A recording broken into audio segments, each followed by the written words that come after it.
What's up, everybody? It's your boy Mel here with our classic review. Today I'll be talking about, well, I think this will be my final review for the Ralph Bakshi films because we're in April now, so it's time for some Easter reviews. And remember back in December, while doing the reviews of each holiday special Rankin Bass? Yeah, I'm going to do the Easter specials of Rankin Bass after this. So yeah, it'll be pretty cool. But yeah, back to what I'm going to talk about. So I'm going to be talking about my thoughts on the had to be one of Ralph Bakshi's, let's say, not so good movies that soon became a cult following and became a cult classic during the years. You know what I'm talking about. Says I did Who Framed Roger Rabbit. This is Ralph Bakshi's Cool World. Released back in, oh boy, I would just say back in July 10th of 1992. And this is like a couple of decades after Who Framed Roger Rabbit, like back in 1988. Since, remember, that became the major top favorite film.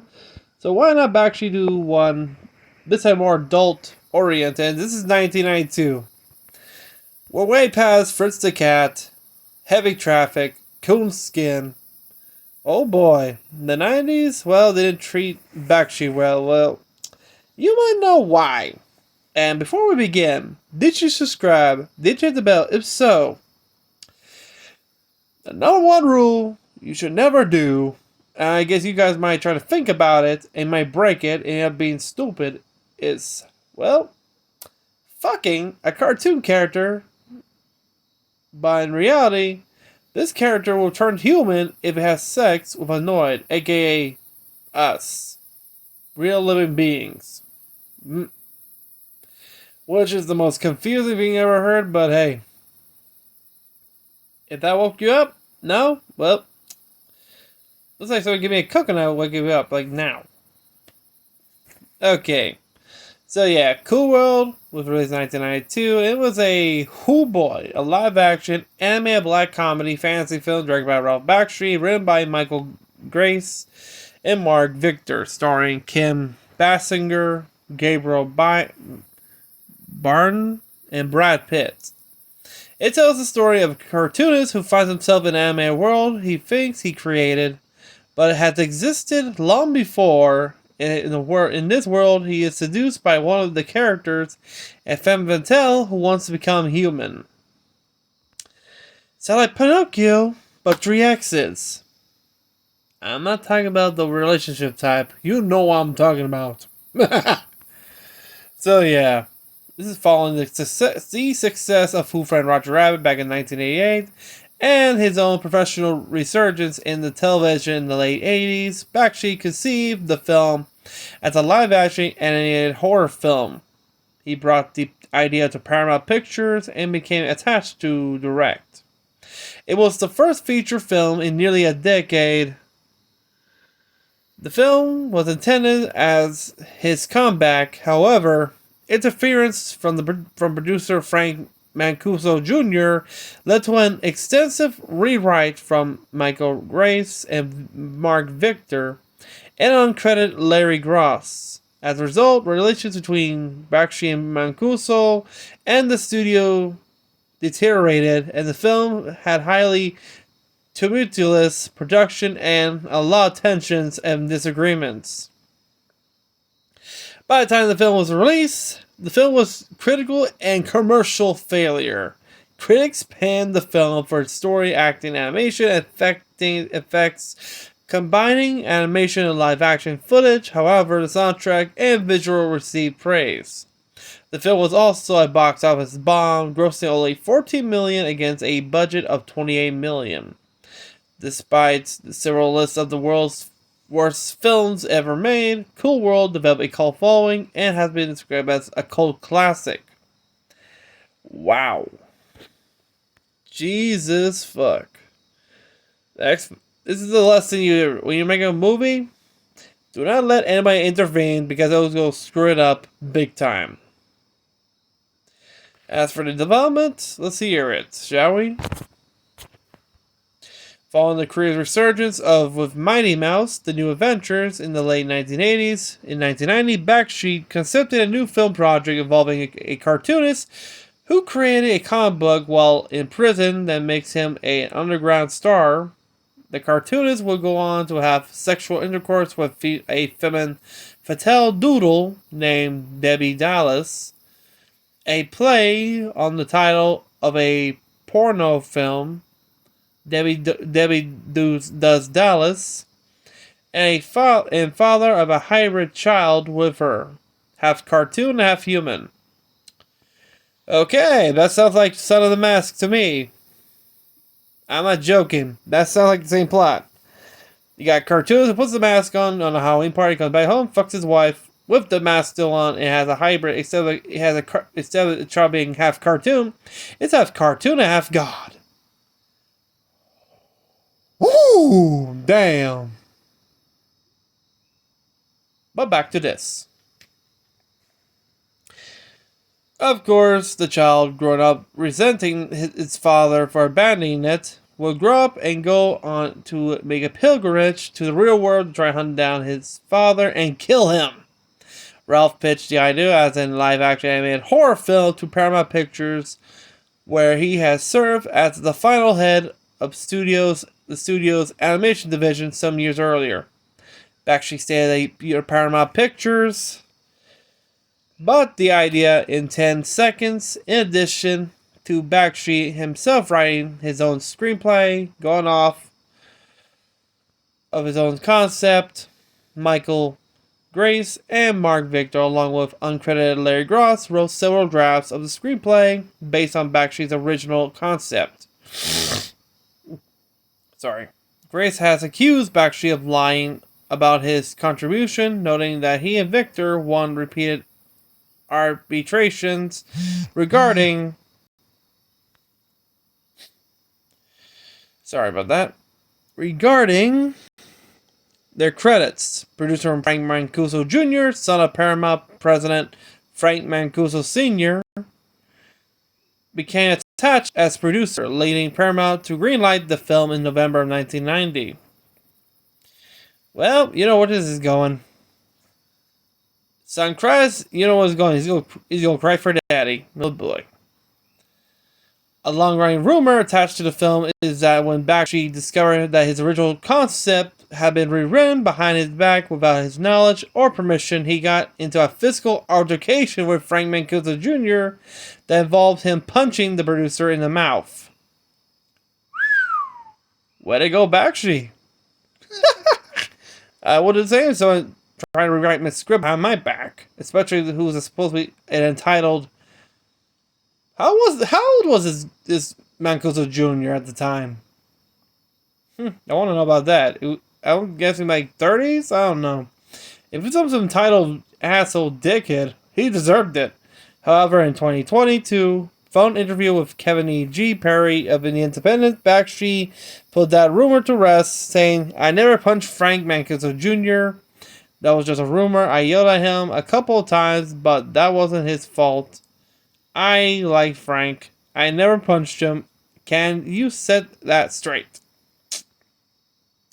Petty, I want to see if he actually punched that. Hey, you gotta hate people who do it behind your back. Excuse me. Bakshi had originally intended to cast Pitt and Drew Barrymore in the film leading roles. Instead, the studio insisted on casting bigger box office draws, leading to Basinger and Bayern being cast in late January of 1991. The role of Frank was created for Brad Pitt. Principal photography lasted from March 15th to April 19th, 91, with the scenes being filmed both in Las Vegas and at the soundstage of Paramount in Los Angeles. Relationships between Bakshi and Paramount quickly deteriorated during production. Mancuso convinced Paramount that the film's potential R rating from the MPAA in the US, which would restrict attendance from anyone under 17 without parent or guardian, would be too risky, hence why Mancuso hired Larry Gross to revise the screenplay to target more of a PG-13. Oh boy. Here's the thing. I like how he does his own independent film. I know he needs the money, but hey, take a look of, like Fritz the Cat, Heavy Traffic, Coonskin. Those became major hits. Fritz was the ignition of the light. Heavy Traffic was the next. Coonskin was the eternal flame right there of what Bakshi can do.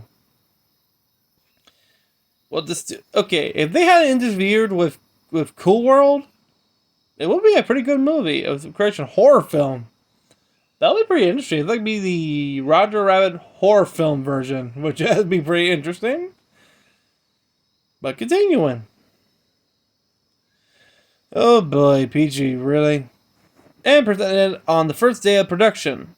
Bakshi stated that he felt backstabbed by Mancuso. Bakshi also claimed Basinger also had approached him and Mancuso during production to rewrite the film herself because she thought it would be great if she would be able to show this picture in hospitals to sick children. And I say, Kim, I think that's wonderful, but you got the wrong guy to do that with. Believe me, Kim. Have you seen the other films he did, like Heavy Traffic, Coonskin, Fritz the Cat? What else? Shit. What was the other ones? I forgot the name of those. Hey, Good Looking. You seen those films? You think those are?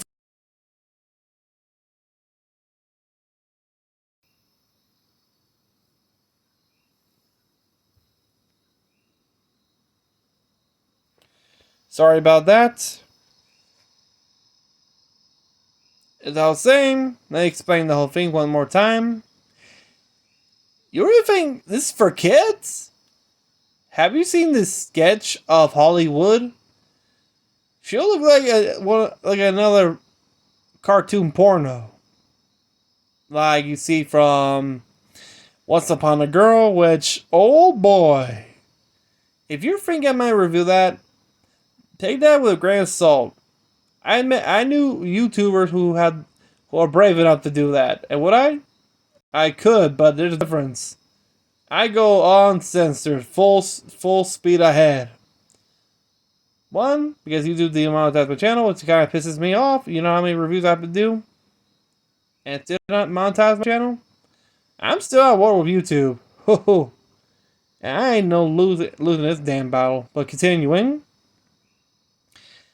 Oh, about the movie's name? Let's just say we got an animator from Hanna-Barbera and they did that. It's like, with their catchphrase, it's Saturday morning cartoons for adults. When I say it, I mean it. But back to this. Bakshi animation was done on the Paramount lot. The film's animators were never given a screenplay, instead told by Bakshi to do a scene that's funny, whatever you want to do.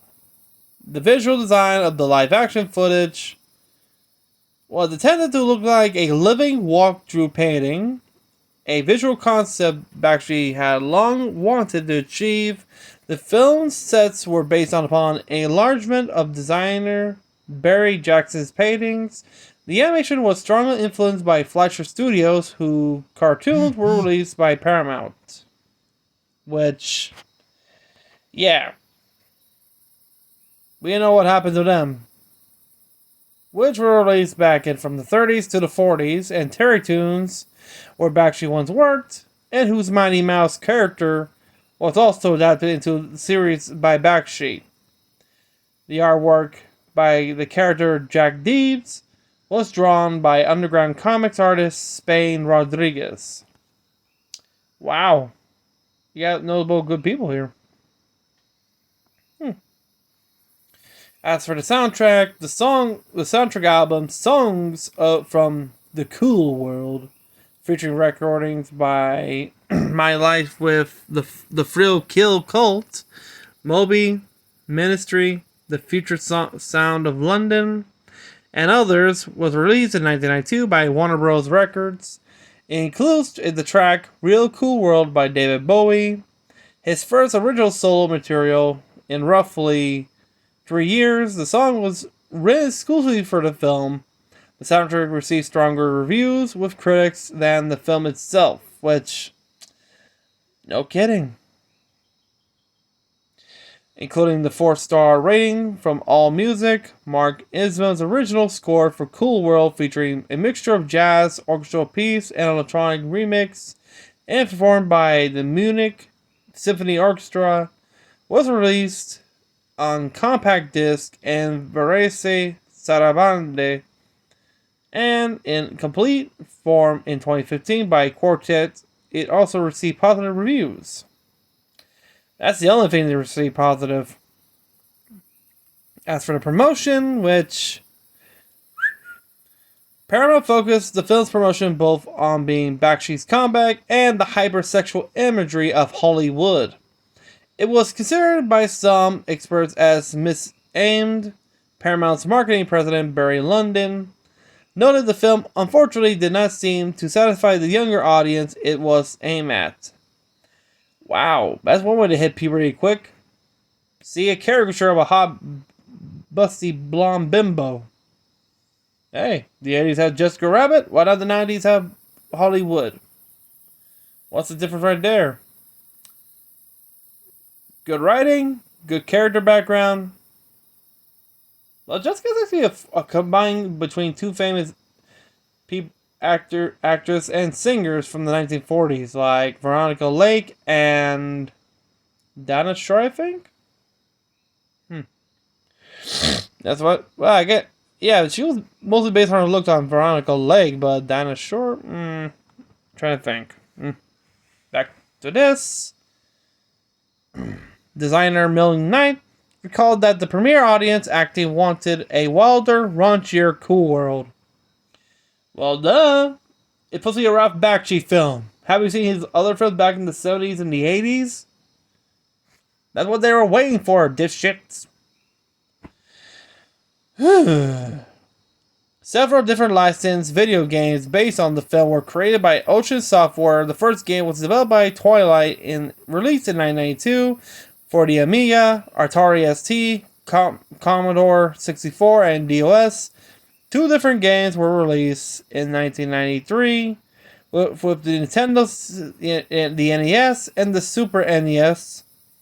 Alongside a Game Boy version of the former, a 4-issue comic book prequel to be filmed was published as a miniseries by ZZ Comics. It featured a script by Michael Urie and artwork by Stephen DeStefano, Chuck Fiala, and Bill Ray. And here goes the juicy part. The controversies. In July of 1992, Paramount marketing campaign of the first film created a controversy by altering the Hollywood sign to include a 75-foot, 23-meter tall cutout of Hollywood. I'm not joking. Imagine a giant pin-up cartoon woman next to the Hollywood sign right there. Hey, good view. But continuing, the studio request was initially denied by the city of LA, but reversed once Paramount gave $27,000 to the city and additional $27,000 for cleanup after the '92 LA riots. Local residents were angered by the sign's alteration, largely due to the sexualized image of Holly, and launched a failed lawsuit against the city to stop the alteration. In a letter to the City of Recreation and Park Board, Commission officials wrote that they were appalled by the board's approval and alterations. The action your board has taken is offensive to LA women and not within your role as custodian and guardian of the Hollywood sign. The fact that Paramount Pictures donated a mere $27,000 to rebuild LA should not be a passport to exploit women in LA. Protesters picketed the unveiling of the altered sign. I'm going to look up if there's a photo of this and see how it looks. I'm curious now. As for the boxes, well, you guessed it. Cool World opened 6 at the North American box office was 5.5 million, although set to expand more theaters in its second weekend. Paramount stunned exhibitors by immediately ceasing advertising for the film. Its lifetime gross was 14.1 million, but barely more than half of its reported budget. As for critical response, well, it has an approval rating of 4% on Rotten Tomatoes. And it was from the CinemaScope gave the film a C out of the A to AF scale. Shit. Variety reviewer compared the film to an extended music video, praising the soundtrack and visuals but panning the story. The plot was heavily derided by other reviewers with a review from the LA Times saying the plot makes almost no sense. Oh boy. Leonard Maltin panned the film as too serious to be fun, too goofy to take seriously, lead characters unlikable and unappealing. Looks like a Roger Corman version of Roger Rabbit. In 1997, John Grant wrote in the Encyclopedia of Fantasy that Cool World stands as one of the fantastic cinema's most significant achievements and inspiration fantasies that reveals great depths of each viewing. In 2005, animation historian Jerry Beck described the film as being for adults and Bakshi completes only. He wrote, the film has great premise, a great cast, and best animation he ever been involved with, but critic it as a pointless rehash of many of Ralph's favorite themes and stories literally goes nowhere. Well, I can't blame him. The studio and the damn producer keeps interfering. And plus they rewrote the script behind his back. In some interviews after the release of the film, Bakshi denounced the film saying, I thought if I did the animation well, it would be worth it, but you know what? It wasn't worth it. Bakshi also stated that he had a lot of animators that he had brought in and thought that maybe I could just have fun animating the stuff, which I did. In 2022, he stated, I used it to disparage it, but not anymore, and that Cool World has some of the best animation that I have ever done. The film garnered a Razzie Award nomination for Kim Basinger as Worst Actress. Ooh. Damn. But people, I tell you the truth, damn. I'm looking at the original artwork I'm in the original art storyboard by Bakshi, but from the original screenplay, damn. It's kind of crazy if you ask me.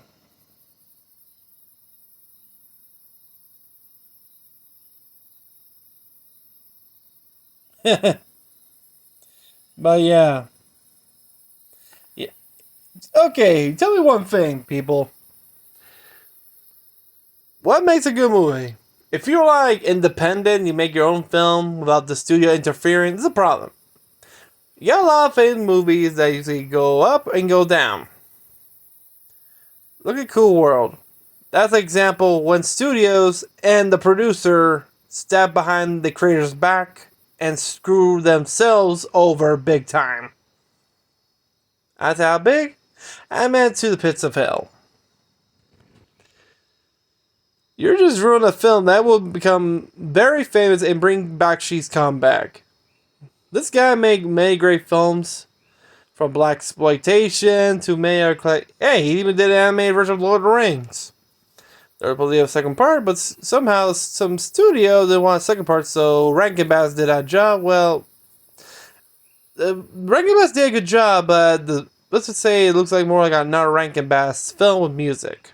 Unlike the Bakshi one, which has a lot of rotoscoping, which it looks so amazing. Damn. Then we have Wizards, which is another great film as well. And Hey Good Looking, that's another one. This is something you see from... Shit, what was the name of that film Steven Spielberg made based on the life of the Puerto Ricans? You know which one. The story, shit, forgot. It's an iconic one based on the Puerto Ricans living in New York. But yeah, back to Cool World. Man, I tell you one thing. If they hadn't interfered, it would be a good movie. And a great comeback for Bakshi. Plus the controversies. From all the things people can go straight fuck crazy, this is the one they don't like? Jesus. I think people need to... And this is from after the LA riots. At least they're paid for claiming your stupid mess from the riots. When's the time you clean up your mess? I remember during the protests here when they were trying to kick out a certain former governor here, a lot of idiots start to vandalize historical buildings by putting graffiti in everywhere. One people want to do something right, and you bring the other idiots. Same thing with the Floyd riots back during the pandemic. Same thing. The Antifa idiots. And some were actually policemen in disguise, trying to blame the Black Lives Matter. The movement, not the organization.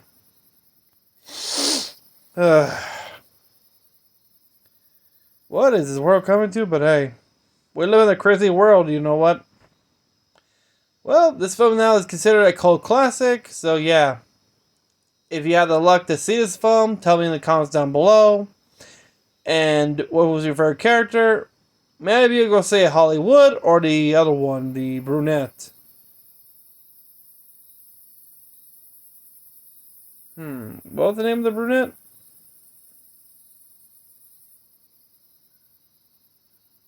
Let me see.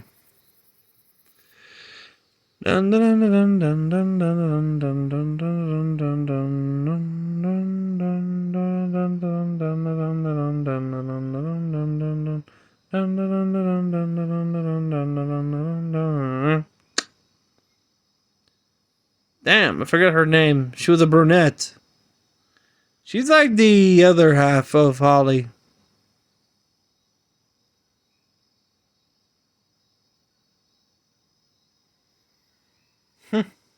Weird. Let's see.